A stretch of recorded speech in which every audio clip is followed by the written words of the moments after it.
Magandang umaga mga ka-happy hour. Narito ang mga balita para sa MBC TV Network News Update, 9 AM edition. Mga personnel ng BFP na nagbebenta ng fire extinguishers, binalaan ng DILG. Yan ang MBC TV Network News, ni Rovic Manuel. Mariing nagbabala si Department of Interior and Local Government o DILG Secretary John Vic Remulla sa mga tauhan ng Bureau of Fire Protection o BFP na iligal na nagbebenta ng fire extinguishers sa mga negosyante para makapasa sa fire safety clearance. Ayon kay Remulla, on the spot nitong tatanggalin sa serbisyo kung may mahuli o report siyang matanggap sa iligal na pagbebenta ng naturang kagamitan. Kalokohan aniya ang gawaing ito dahil pinahihirapan lang nito ang mga negosyong nagbibigay ng trabaho habang pinagkakakitaan nila.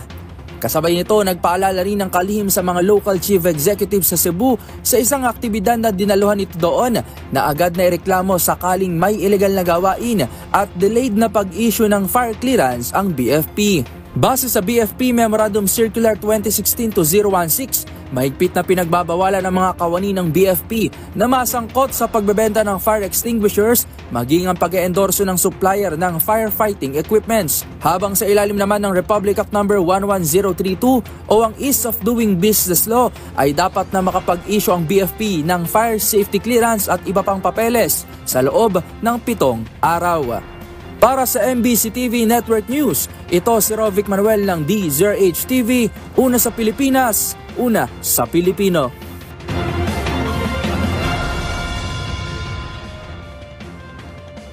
Samantala, oil price rollback namumuro sa susunod na linggo. Asahan ng panibagong rollback sa presyo ng mga produktong langis sa susunod na linggo.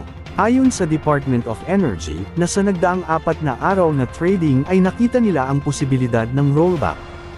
Tinatayang maglalaro ng hanggang 50 centavos sa kada litro ng diesel ang ibabawas, habang ang gasolina ay maglalaro ng hanggang 30 centavos ay walang nagbabayad, at mayroon namang 25 centavos sa kada litro ang bawas sa kerosene.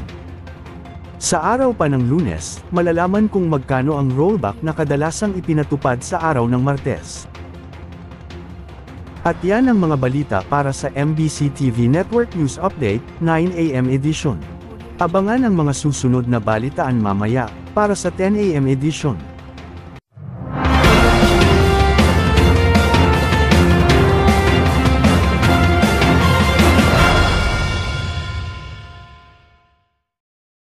Mga ka-happy hour, kung gusto mong manood ang mga balita sa MBC TV Network News Update, mag-subscribe sa aming YouTube channel, i-like ang aming Facebook page, at i-follow sa aming TikTok account.